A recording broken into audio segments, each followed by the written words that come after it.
Ahoy, hoy, hoy! Greetings and salutations to you, people of the interwebs. Today we are answering the Figure Force one bid, one win challenge.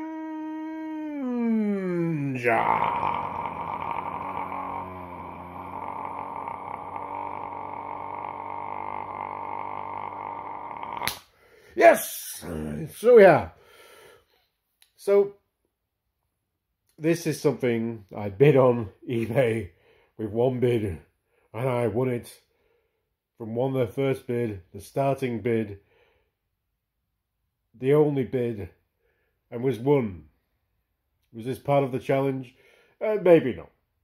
Maybe it was just something, a coincidence, but you know, serendipity and all that type of stuff. So let's just say it's part of the challenge.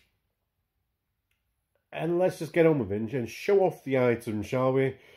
It's just about sharing things and getting in touch with friends across the internet, really.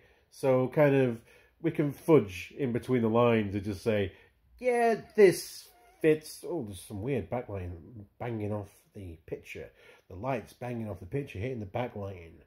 Oh, like a laser.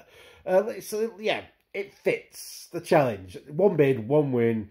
Ooh, challenge. Accepted, won before he even saw that the challenge thing was going on. So, yeah. So we've got this. This is DC Bombshells Stargirl. Courtney Duganova. Now, the Bombshells universe is kind of DC's take. It started with Aunt Lucia's artwork. Basically, the designing various figures from the DC universe, but as 1940s style pin-ups. Bombshells, the type of things that would be painted on the hull of a plane going into battle. That was kind of the idea, that was the starting point, and then from there they made the figures, or the statues, as this rather is, a figurine, I suppose. So from there they created a comic book and kind of expanded from there. But, you know, the art came first and kind of the designs. So Stargirl, she is a stepdaughter of a Russian cosmonaut who's invented the cosmic staff, which gives her the powers that she can use. She starts off part of, you know, this team of Russian flyers called the Night Witches, or the Flying Witches, or something like that. And then they discover that her and her stepsister Kara, Supergirl, have these powers. They kind of get bundled along to this Russian kind of propaganda type team. They end up defecting to the West, where they get the more stars and blue and, you know, blue, red and white stripes and all that type of, you know, America paraphernalia. So yeah, this is a statue. As you can see, they have these things. This is called the key.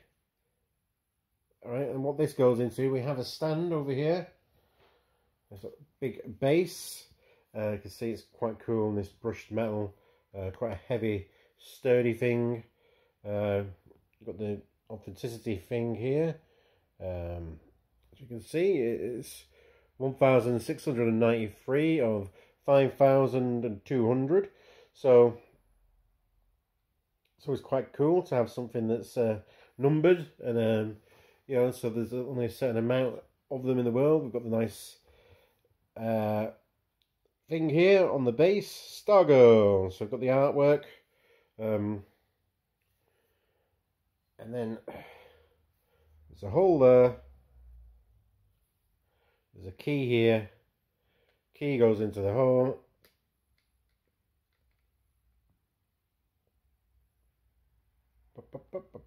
Just 1 second. I'm also doing it on camera.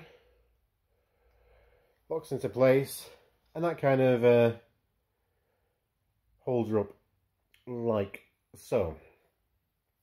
So that's what we want element of that. I quite like that kind of like a dynamic bit of, hey, kind of gravity defying-ish, you know.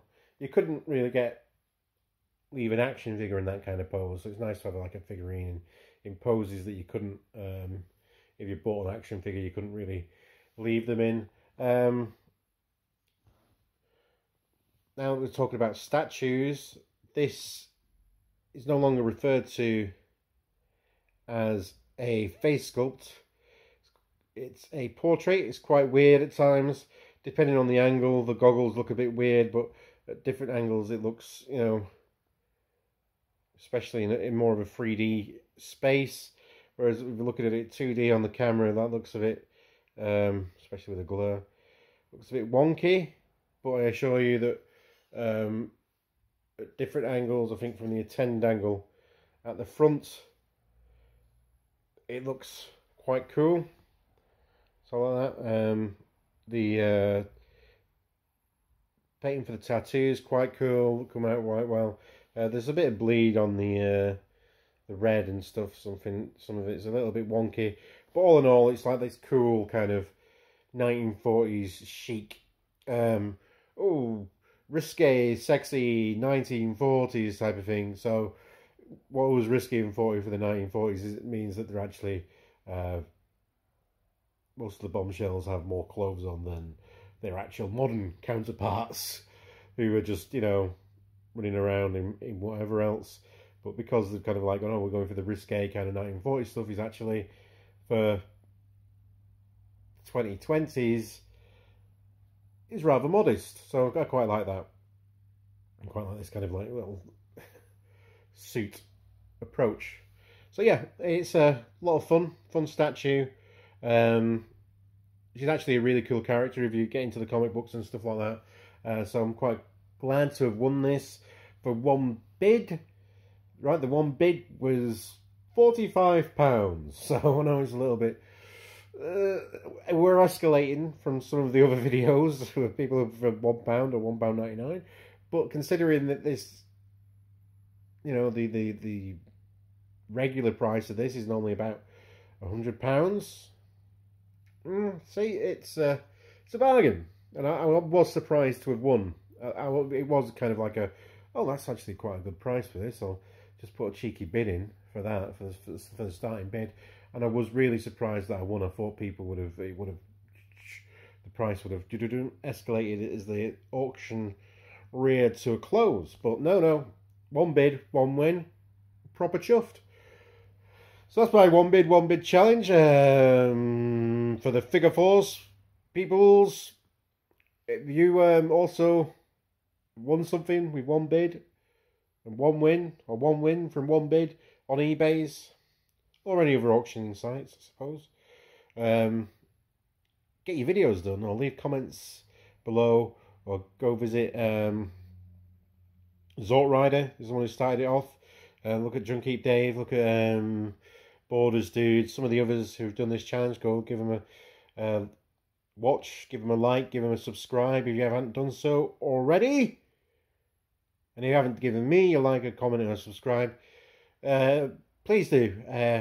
We're closing in on the next century of subscribers, 700 I believe. We're very close to, so if you want to help push me over that edge, please do so. But whatever you do, please be excellent to each other. Party on, dudes. And because we deserve it, let's bump this, shall we? Bestow! Bestow!